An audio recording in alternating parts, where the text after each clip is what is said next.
12구 참사 당일 두 차례 현장에서 순찰과 점검을 했었다. 날이 새도록 현장에서 지휘를 했다.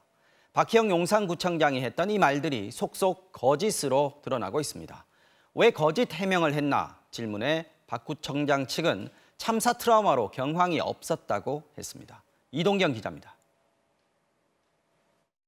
참사 직후 이태원 헬로윈 행사를 축제가 아닌 하나의 현상으로 봐야 한다고 말해 논란을 일으켰던 박희영 용산구청장. 이건 축제가 아닙니다. 그냥 할로윈 데이에 모이는 일종의 어떤 하나의 그런 현상이라고 봐야 되겠죠.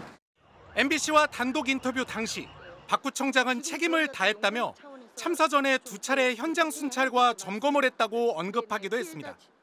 저는 가까운 곳에 살기 때문에 9시에 다시 나와봤습니다. 그때 좀 늘었다는 생각이 들었지 이렇게 폭발적으로 늘 거라고는 예상을 못했죠. 하지만 거짓 해명으로 드러났습니다. 박 구청장이 첫 번째 순찰에 나갔다고 밝힌 건 밤 8시 22분. 하지만 같은 시각 CCTV를 보면 박 구청장이 수행원으로 보이는 남성과 자신의 자택으로 들어가는 모습이 보입니다. 그냥 이태원 근처에 있는 집으로 귀가했을 뿐이었던 겁니다.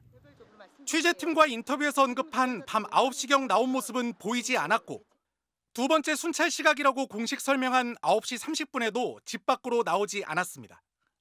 박 구청장이 모습을 드러낸 건 참사 발생 44분 뒤인 밤 10시 59분입니다.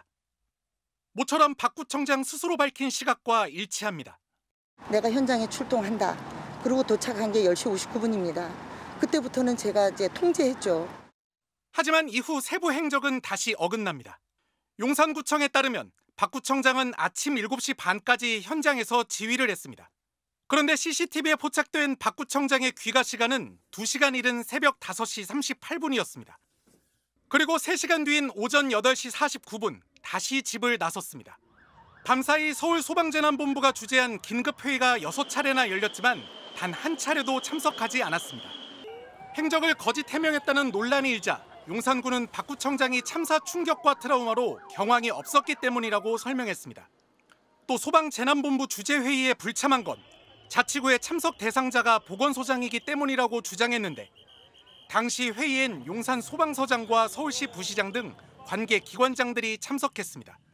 앞서 박 구청장은 헬로윈을 앞두고 용산구가 3차례 열었던 관련 회의에도 사실상 모두 불참했습니다.